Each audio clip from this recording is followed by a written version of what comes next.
začnemo pri aktualnih zadevah. Odstop ministra za gospodarstvo. Koga vi vidite na tem mestu sedaj?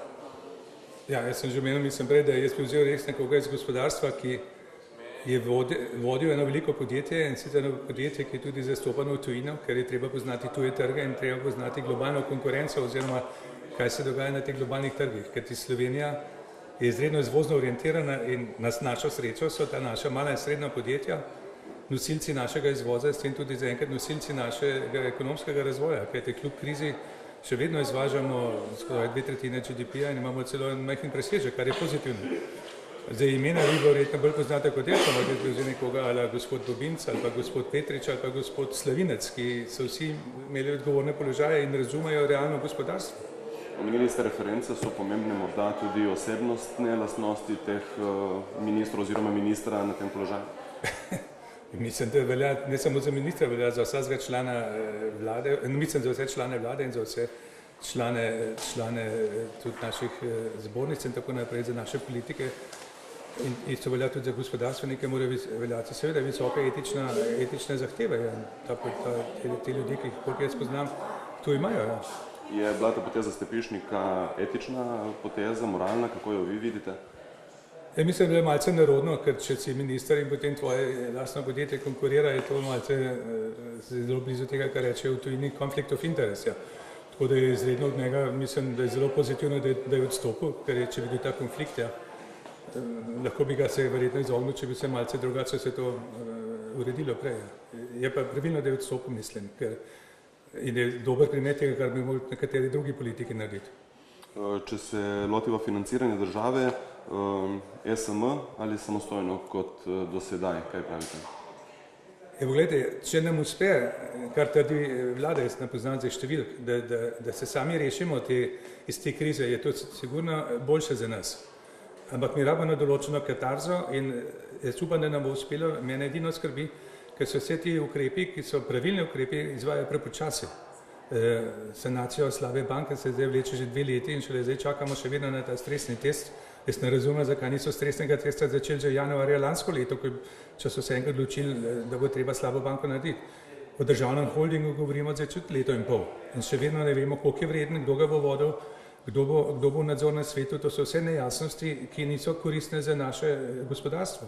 Se pravi, ukrepi, ki so predvideni, so pravilni, ampak je treba pospešiti in dopolniti.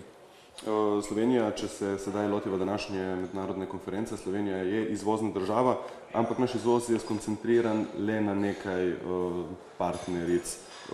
Kje vidite morda vi rezerve? Ja, 2 stvari so. Slovenski izvoz je dober in je pozitivni nosilec, ampak seveda je koncentriran bolj na Evropsko unijo, kar je normalno na naše sosede, to ni presenečen, kot vlada velja tudi za veliko drugih držav. Mislim, da smo mi nismo dovolj pravočasno razvili naše gospodarske diplomacije, ki bi podprla tudi vstop Slovenije v nekatere hitro rastoče trge. Jugoslavija je bila prej ena vodilnih držav v teh nevezanih državah. Mi smo imeli kontakte po celem svetu, to so se popolnoma izgubili in to so države, ki hitro rastejo, se pravi, Rusijo malce delamo, ampak nekatere ostale hitro rastoče države smo premalo zastopani, se pravi, tukaj so možnosti. Druga zadeva je pa, da to, kar smo tudi danes govorili, da se dviga delež produktov z višjo dodano vrednostjo, da vlagamo več bolj načrtno v raziskave in razvoj v tistih področjih, kjer Slovenija lahko ustvarja določene konkurenčne prednosti.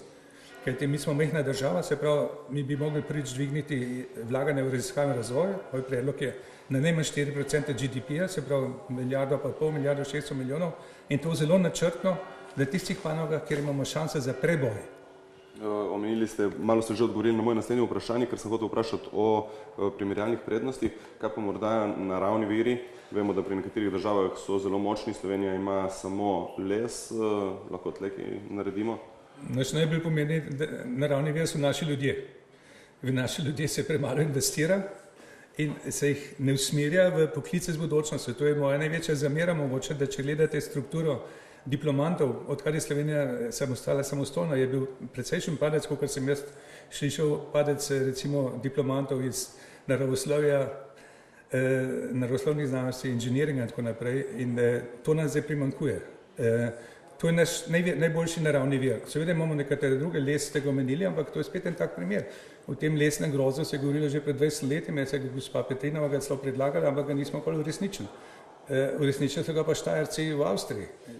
Se pravi, spet primer tega, ko Slovenija, ena ideja, ki je dobra ideja, se ne sprejme kot lastna ideja in se ne zasleduje, namesto da bi zelo konkretno razumeli, kje so prednosti, v katerih panogah imamo določeno prednost in v tiste panoge vlagali, s tem naredili eno kritično maso, ki bi potegnila za seboj naslednje panoge.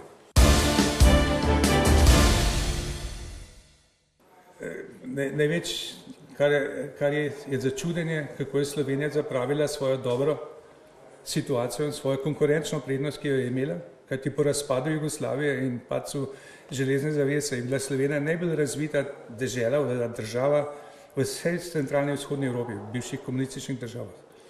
In smo bili tudi najbolj konkurenčni. In zdaj, 22 let, ali kasneje po osamosvojitvi, smo padli na 52. mesto po konkurenčnosti in smo v krizi in bomo naslednje leto edina država Evrope še v recesiji. In to moji prijatelji in kolegi v tujini ne razumejo, kaj se je to zgodilo.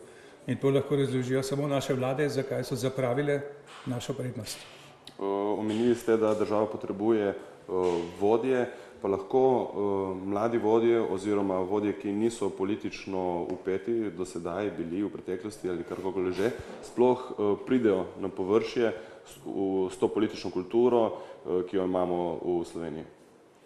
Ja, po mojem ne, ker ta slovenska politična kultura je zelo čudna in tisti mladi ljudje, ki so sposobni ljudje, ki so v industriji in oziroma ki so eksponirani, ki so bili tudi v tujini, ne vem, če se zanima, da bi vstopili v politiko, kakršna je. Ker če gledate na strukture naših politikov, jih je zelo malo poznam, ki poznajo, jaz govorim z ekonomskega stališča, ki poznajo ekonomske zahteve globaliziranega trga in zato imamo tukaj en problem, da se mladi ljudje lahko uspešno vstopajo v politiko, smo videli tudi v kakšnih drugih državah. Mladost kot taka ni ovira. Aleksander Veliki je bil 33 let star, ko je umrl. Ok, najlepša hvala. Prosim.